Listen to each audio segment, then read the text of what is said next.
लोकसभा चुनाव से पहले केंद्रीय गृह मंत्री अमित शाह की देवेंद्र फडणवीस, अजीत पवार और एकनाथ शिंदे से खास मुलाकात होती है। सूत्र हमारे कह रहे हैं कि सभी नेताओं के बीच सीट शेयरिंग पर चर्चा हुई है। कल रात 10:15 पर पहले राउंड की मीटिंग होती है और इसके बाद देवेंद्र फडणवीस की मौजूदगी में अजीत पवार से तकरीबन 30 मिनट चर्चा हुई है। उसके बाद तकरीबन कल रात 10:45 से 11:45 तक एकनाथ शिंदे तकरीबन 60 मिनट तक, 1 घंटे तक आप मान सकते हैं कि बैठक हुई है।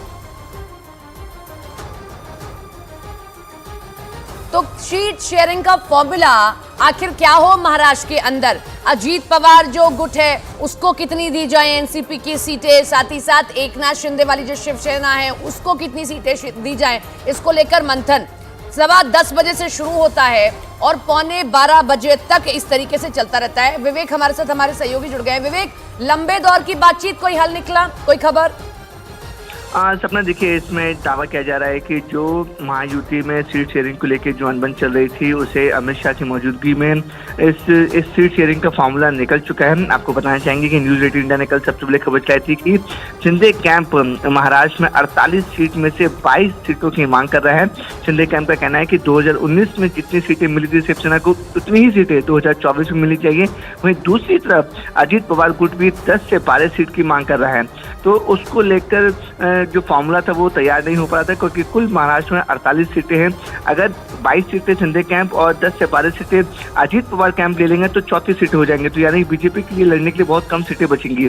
उसको लेकर फार्मूला तैयार होना था कि बीजेपी कितनी सीट पर लड़ेगी। शिंदे कैंप को समझाया जाए कि 22 सीटें उन्हें मिलना बहुत मुश्किल लग रहा है। उसी तरह से अजीत पवार कैंप को भी समझाने की कोशिश की जा रही है कि 10 से 12 सीटें भी लेना उनको बहुत मुश्किल लग रहा है। इसलिए कल अमित शाह कल मुंबई में आए थे और उन्होंने तीनों नेताओं के साथ, अजीत पवार, देवेंद्र फडणवीस और एकनाथ शिंदे के साथ 2 राउंड की मीटिंग की है और इस मीटिंग में लगभग तय हो चुका है कि महाराष्ट्र में महायुति किन किन सीटों पर और क्या फॉर्मूला रहेगा। शुक्रिया आपका।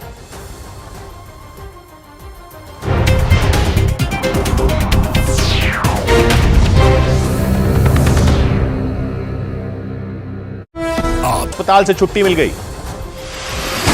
दिल्ली के नजदीक हरियाणा के गुरुग्राम के एक रेस्टोरेंट में माउथ फ्रेशनर की जगह ड्राई आइस खाने की वजह से बीमार हुए 5 लोगों को अस्पताल से डिस्चार्ज कर दिया गया। इसके साथ ही इस मामले में पुलिस ने गगनदीप नाम के आरोपी को गिरफ्तार करने का दावा किया। एक रोज पहले उस रेस्टोरेंट में माउथ फ्रेशनर की जगह ड्राई आइस दिए जाने की वजह से 5 लोग खून की उल्टी करने लगे थे।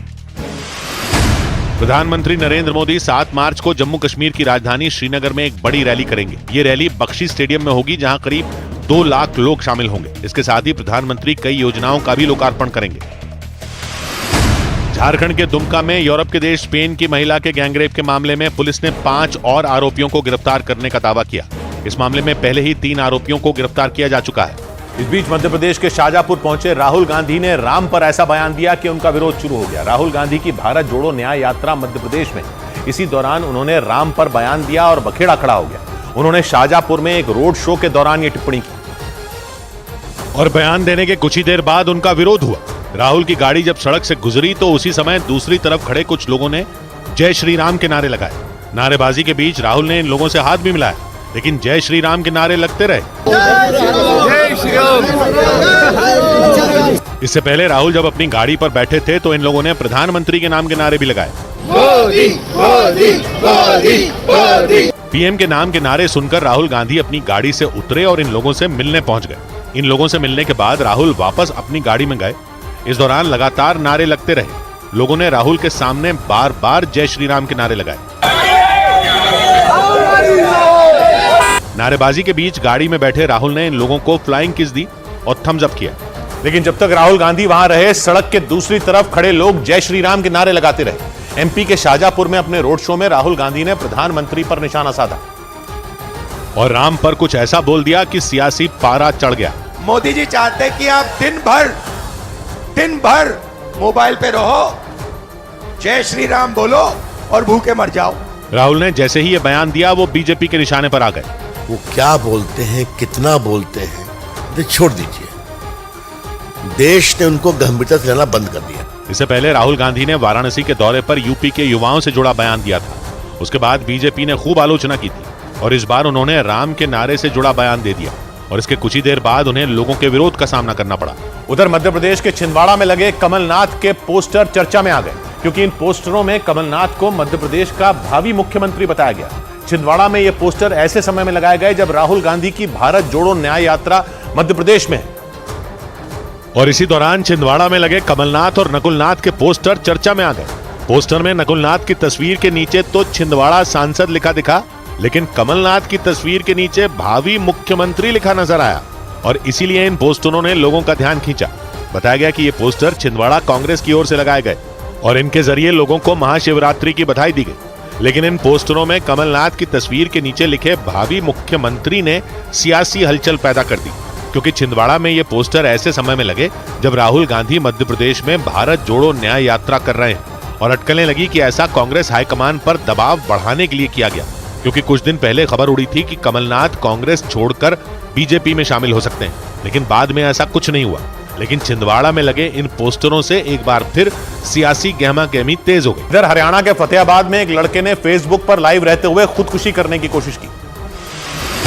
हरियाणा के फतेहाबाद में एक लड़के ने भाखड़ा नहर में छलांग लगा दी। इससे पहले वो लड़का फेसबुक पर लाइव आया और कुछ लोगों के नाम लेकर बताया कि इनकी वजह से वो आत्महत्या कर रहा है। हालांकि वहां मौजूद एक लड़के ने उसकी जान बचा ली।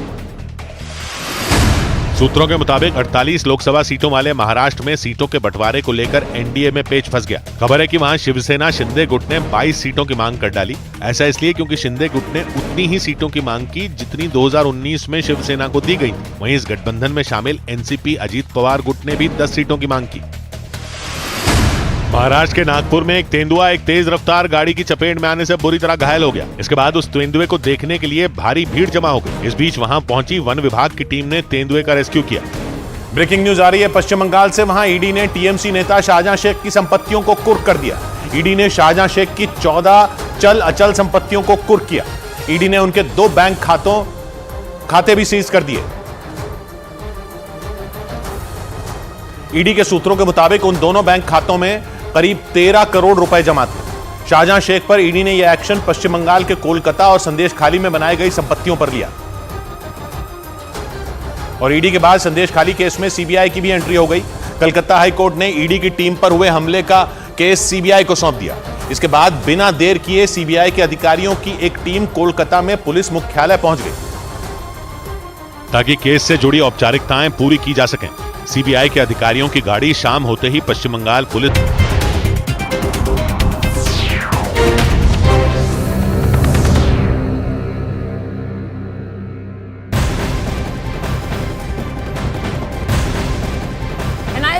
लश्कर तैयबा मॉड्यूल के खिलाफ अहम सबूत मिले हैं। इस मामले में एनआईए की टीम ने 7 राज्यों में छापेमारी की, जहां से डिजिटल डिवाइस और देश विरोधी साहित्य बरामद हुए। अब तक की जांच में पता चला है कि ये मॉड्यूल 1 साल से पूरे देश में अपनी गतिविधियां फैलाने की कोशिश कर रहा था और इस मॉड्यूल को रेडिकल इस्लामिक स्टेट का समर्थन हासिल था। एनआईए की टीम ने इस मामले में कर्नाटक, केरल, तमिलनाडु, गुजरात, तेलंगाना, पश्चिम बंगाल और पंजाब में छापेमारी की।